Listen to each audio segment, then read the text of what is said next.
صحیح کتاب کو قرآن کے بعد سب سے صحیح کتاب قرار دی.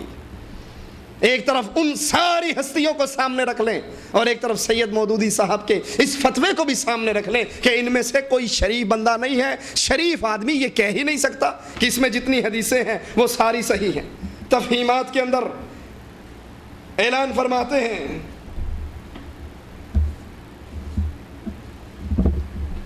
کہ یہ جو احادیث ہم تک پہنچی ہیں یہ زیادہ سے زیادہ انسانوں سے انسانوں تک پہنچنے والا ایک علم ہے. ہو سکتا ہے محدثین کس کو صحیح کہیں اور حقیقت کے اندر وہ صحیح نہ ہو. ہو سکتا ہے کسی کو محدثین ضعیف کہیں اور وہ ضعیف نہ ہو بلکہ وہ صحیح ہو. یہ ان کی کتاب ہمارے ہاتھ میں ہے تفہیمات حصہ اول اور صفحہ اس کا 356 ہے. 356 پر کہتے ہیں محدثین رحمہ اللہ کی خدمات اوتھینٹک ہیں، بالکل ٹھیک ہیں، اور یہ بھی کہ انہوں نے حدیث کے لیے جو مواد فراہم کیا وہ اخبار و آثار کی تحقیق میں بہت کارآمد ہے. کلام اس میں نہیں، کلام تو صرف اس میں ہے کہ کلیتاً ان پر اعتماد کرنا کہاں تک درست ہے. وہ بہرحال تھے تو انسان. یہ بہت بڑی چوٹ ہے حدیث کے اوپر کہ کیسے ہم ساری باتوں کو سچا مان لیں. حدیثوں کو لکھنے والے بالآخر تھے تو انسان. اور اگر کوئی یہی اعتراض قرآن کے بارے میں کر دے کہ قرآن کو لکھنے والے بالآخر تھے تو انسان. اللہ کے نبی صلی اللہ علیہ وسلم تو پڑھے لکھے ہوئے نہیں تھے، صحابہ سے لکھوایا کرتے تھے. امیر معاویہ کاتب وحی میں شامل تھے، وہ تھے تو انسان. کیا خیال ہے پھر قرآن کے بارے میں کیا کہیں گے؟ کہنے والوں نے تو پہلے سے کہہ رکھا ہے کہ یہ قرآن تو بدل دیا ابو بکر عمر عثمان نے. اصل قرآن میں 17,000 آیات ہیں. اصول کافی کے اندر یہ روایت موجود ہے اور آیات نقل کرتے ہیں وہ قرآن کا انکار کرنے والے. یا ایھا الرسول بلغ ما انزل الیک، کہتے ہیں یہ آیت یوں نہیں، یہ اصل میں آیت تھی یا ایھا الرسول بلغ ما انزل الیک فی ولایت علی. وہ تو کہتے ہیں کہ قرآن کو بدل دیا. اگر یہی معیار احادیث کے رد کرنے کے لیے ٹھیک ہے کہ حدیث لکھنے والا محدث ہو، صحابی ہو، تابعی ہو، اس کا شاگرد ہو، بہرحال انسان تو تھے، انسان سے غلطیاں تو ممکن ہیں، تو کیسے تسلیم کر لیا جائے تمام کی تمام روایات کو؟ تو اگر یہی اصول قرآن حکیم کے لیے پیش کر دیا جائے تو کیا جواب ہوگا؟ قرآن لکھنے والے بھی تو آخر انسان تھے. عثمان نے ساری امت کو ایک کتاب پہ اکٹھا کیا، ایک روایت پہ اکٹھا کیا. حضرت عثمان بھی تو انسان تھے، صحابہ کرام بھی تو انسان تھے. تو کیا اسی بنیاد اور اساس کو لے کر پھر انکار کرنے والے قرآن کی آیات کا انکار نہیں کریں گے؟ 359 صفحہ پر اسی تفہیمات حصہ اول میں کہتے ہیں بہت ممکن ہے جس روایت کو وہ متصل السند قرار دے رہے ہیں وہ در حقیقت منقطع ہو اور انہیں یہ معلوم ہی نہ ہو سکا ہو کہ بیچ میں کوئی ایسا مجہول الحال راوی چھوٹ گیا جو سیکھا نہ تھا. اسی طرح یہ بھی ممکن ہے کہ جو روایتیں مرسل یا منقطع ہیں اور اس بنا پر ان کے اعتبار سے گری ہوئی ہیں ان میں بعض راوی سیکھا آ گئے ہوں اور وہ بالکل صحیح ہو. اور ایسے ہی بہت سے امور ہیں جس کی بنیاد پر اسناد جرح و تعدیل کے علم کو کلیتاً صحیح نہیں سمجھا جا سکتا. ممکن ہے محدثین ایک حدیث کو ضعیف کہیں اور انہیں پتہ ہی نہ لگا ہو وہ حدیث صحیح ہو. ممکن ہے محدثین کسی حدیث کو صحیح کہیں اور ان کے اندر کوئی کذاب اور جھوٹا مل گیا ہو اور ان کو پتہ ہی نہ لگا ہو. 360 صفحے پر کہتے ہیں محدثین کا خاص موضوع اخبار و آثار کی تحقیق بلحاظ روایت کرنا تھا، اس لیے ان پہ اخباری نقطہ نظر غالب ہو گیا. وہ روایات کو معتبر یا غیر معتبر قرار دینے میں زیادہ تر صرف اسی چیز کا لحاظ فرماتے کہ اسناد اور رجال کے لحاظ سے وہ کیسی ہیں. رہا فقیہانہ نقطہ نظر متن حدیث پہ غور کر کے رائے قائم کرنا کہ یہ قابل قبول ہے یا نہیں، یہ ان کے موضوع خاص سے غیر متعلق تھا، اس لیے وہ ان کی نگاہوں سے اوجھل ہو جاتا تھا اور وہ روایات پر اس حیثیت سے کم ہی نگاہ ڈالتے تھے. اسی وجہ سے اکثر ہوا ہے ایک روایت کو انہوں نے صحیح قرار دیا حالانکہ معنی کے اعتبار سے وہ زیادہ اعتبار کے قابل نہیں، اور دوسری روایت کو وہ قلیل الاعتبار سمجھتے ہیں حالانکہ معنن وہ صحیح معلوم ہوتی ہے.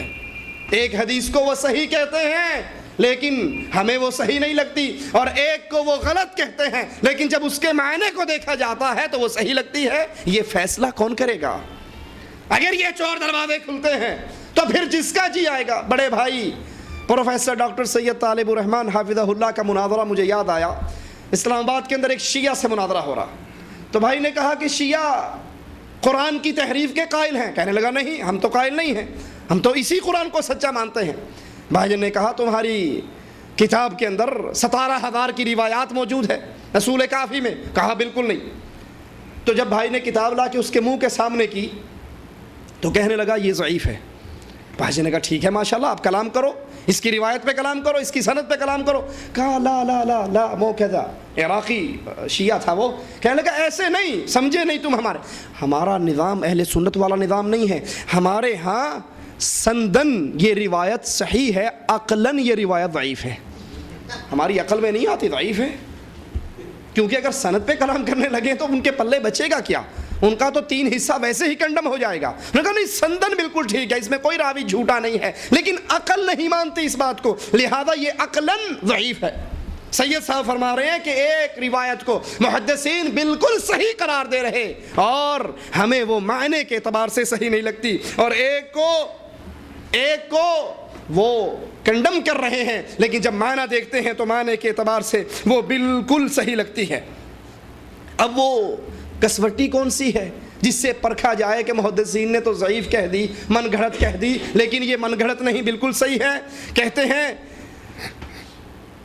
معاذ اللہ اس کے یہ معنی ہرگز نہیں کہ یہ لوگ کسی حدیث کو صحیح جان کر اس سے انحراف کرتے تھے، نہیں، بلکہ اصل معاملہ یہ تھا، ان کے نزدیک صحت حدیث کا مدار صرف اسناد پر نہ تھا بلکہ اسناد کے علاوہ، اپنے بزرگوں کے بارے میں کہتے ہیں، فقہا کے بارے میں، کہ وہ اسناد کے علاوہ ایک اور کسوٹی بھی تھی جس پر احادیث کو پرکھتے تھے، جس حدیث کے متعلق ان کو اطمینان ہو جاتا کہ یہ حقیقت سے اقرب ہے، اسی کو قبول کر لیتے، خواہ وہ خالص محدثانہ نقطہ نظر سے مرجوح ہی کیوں نہ ہو۔ یہ دوسری کسوٹی کون سی ہے؟ ہم اس سے پہلے بھی اشارہ اس کا کئی جگہ پہ کر چکے ہیں کہ جس شخص کو اللہ تعالیٰ دین اسلام کی سمجھ کی نعمت عطا کرتا ہے، اس کے اندر قرآن اور سیرت رسول کے مطالعے سے ایک خاص ذوق پیدا ہو جاتا ہے۔ دیکھیے راستے کیسے ہموار ہو رہے ہیں، ہر بندے کو یہ ذوق حاصل ہو جائے گا اور ہر بندہ پھر اپنی اینک لگا کے دیکھ لے گا یہ کتنے پانی کی حدیث ہے۔ قرآن و حدیث کے مطالعے سے ایک ذوق پیدا ہو جاتا ہے جس کی کیفیت بالکل ایسی ہے جیسے ایک پرانے جوہری کی بصیرت کہ وہ جواہر کی نازک سے نازک خصوصیات تک کو پرکھ لیتی ہے، اس کی نظر بحیثیت مجموعی شریعت حقہ کے پورے سسٹم پر ہوتی ہے اور وہ اس سسٹم کی طبیعت کو پہچان جاتا ہے۔ اس کے بعد جب جزیات اس کے سامنے آتے ہیں تو اس کا ذوق اسے بتا دیتا ہے کہ کون سی چیز اسلام کے مزاج کے خلاف ہے۔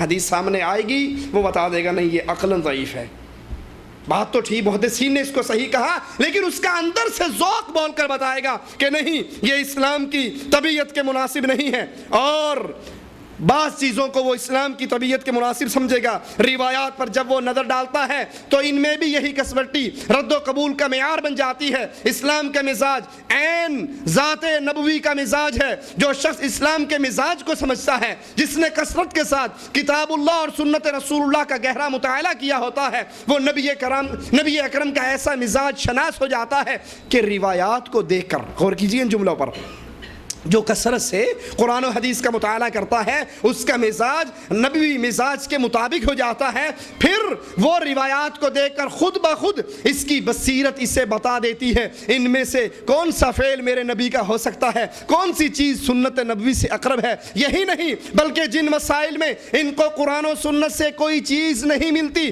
ان میں بھی وہ کہہ سکتا ہے کہ اگر نبی کریم صلی اللہ علیہ وسلم کے سامنے ماشاءاللہ بڑی لمبی چھلانگ ہے، جس بارے میں شریعت خاموش ہے، مسائل قرآن و حدیث نہیں بتا رہے، ان میں بھی وہ کہہ سکتا ہے کہ اگر نبی اکرم کے سامنے فلاں مسئلہ پیش آتا تو آپ اس کے متعلق یوں فرماتے، یعنی حدیثیں پرکھنے کی ضرورت اور حاجت ہی ختم۔